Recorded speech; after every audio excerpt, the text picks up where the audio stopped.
This is Whithernsea on a rather blustery end of February day,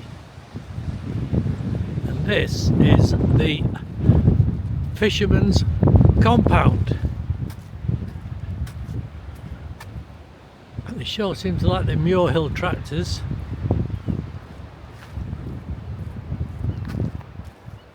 Unfortunately there's a big fence, so I can't get any nearer.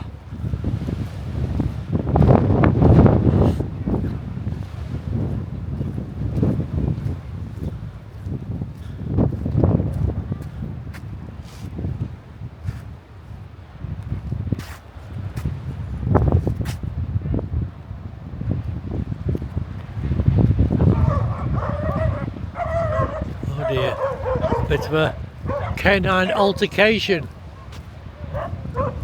If you're thinking of coming here,